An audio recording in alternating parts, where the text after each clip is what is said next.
दोस्तों नमस्कार। आप सभी का एक बार पुनः स्वागत। और आज फिर से हम एक नए श्लोक के साथ आगे बढ़ेंगे। और उससे पूर्व जो हमारा काम है उसको सबसे पहले हम लोग पूरा करते हैं। और जो काम जैसा कि पिछले वीडियोस में हम लोगों ने किया था तो उसी को आगे बढ़ाते हुए ये जो कुछ एक कॉइन है मेरे पास फिर से वही, और हमें इस कॉइन को अपना सबसे पहला जो काम है वो पूरा कर लेना है। तो ये मेरा काम पूरा हो गया है और इसका पर्पज हम आगे बताएंगे आपको। तो दोस्तों, कर्मयोग को साधने के साथ साथ और कर्मयोग को साधने से पहले हमको आत्म संयम योग, जो कि भगवत गीता का श्रीमद् भगवत गीता का 6 चैप्टर का 26 और 27 श्लोक्स हैं, उनको कुछ इस तरीके से मैंने लिखा हुआ है। और आत्म संयम के बिना कर्मयोग की सिद्धि कम ही संभव है।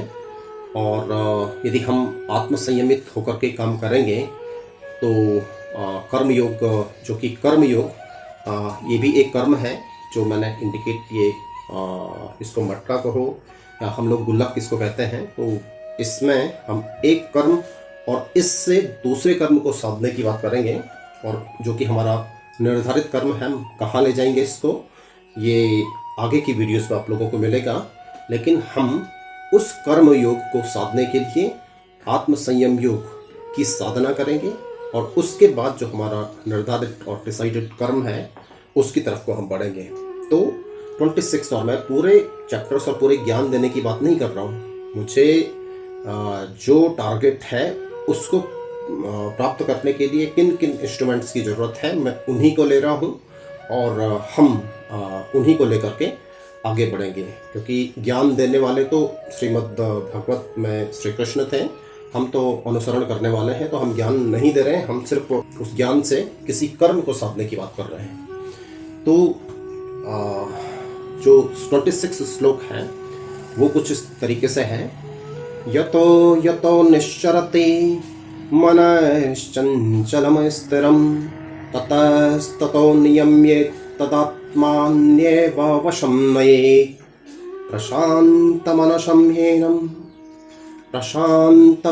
ह्येनं 27th श्लोक है। तो 27th श्लोक में प्रशान्तमनसं ह्येनं योगिनं सुखमुत्तमम् उपैति शान्तरजसं ब्रह्मभूतकल्मषम्।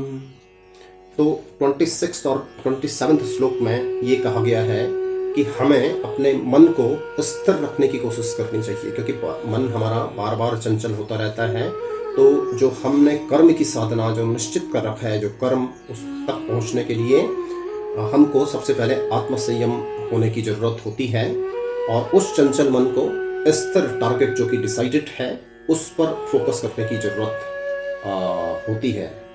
तो और यदि जो हमारा मन है वो टारगेट से इधर उधर भटक रहा है तो उसको वहाँ से निरुद्ध करके उसको उसी कर्म में, जो कि हमारा डिसाइडेड और फोकस्ड कर्म है, उस पे लगाने की कोशिश करनी चाहिए। तो 26 श्लोक है इस वाले का मतलब प्रशांत मनसं ह्येनं, जिस प्रकार से मन शांत होगा, प्रशांत मनसं ह्येनं, जैसे जैसे मन शांत होगा, योगिनं सुखमुत्तमम्, योगी जो उसकी साधना कर रहा है उसे सुख मिलेगा।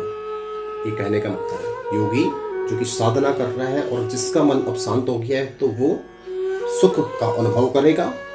उपैति शान्तरजसं ब्रह्मभूतकल्मषम्, और उपैति शान्तरजसं, जिस व्यक्ति का रजोगुण, गुण 3 प्रकार के होते हैं, हमारा जो रजोगुण है उस रजोगुण की समाप्ति हो जाती है और फिर हम ब्रह्म रूपी आनंद को प्राप्त करते हैं।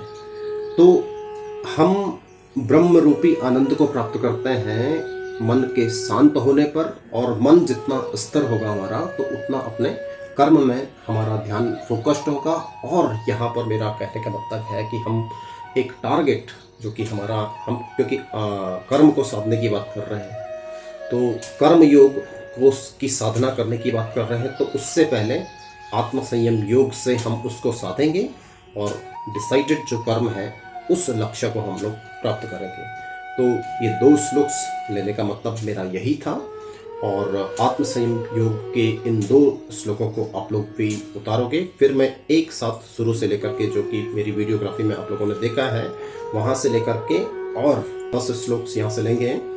तो उन श्लोक से एक कर्म को साधने की हम लोग कोशिश करेंगे। पूरी भगवत गीता से को देखेंगे, उसके भी बाद में हम लोग आगे चल करके कि हम कितना प्रयास कर पाते हैं इसको पूरा करने का, क्योंकि ये पूरा जो है अनंत तरीके से श्रीमद् भगवत गीता के श्लोकों की व्याख्या की जा सकती है।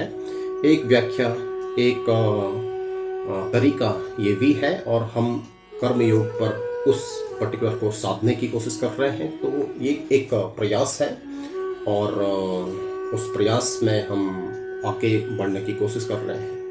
और डेफिनेटली इससे माइलस्टोन्स क्रिएट जरूर होते हैं, और उन माइलस्टोन्स के क्रिएट होने के बाद और उन तक पहुंचने के बाद हम लोग नेक्स्ट अपने टारगेट तक अवश्य पहुंचते हैं।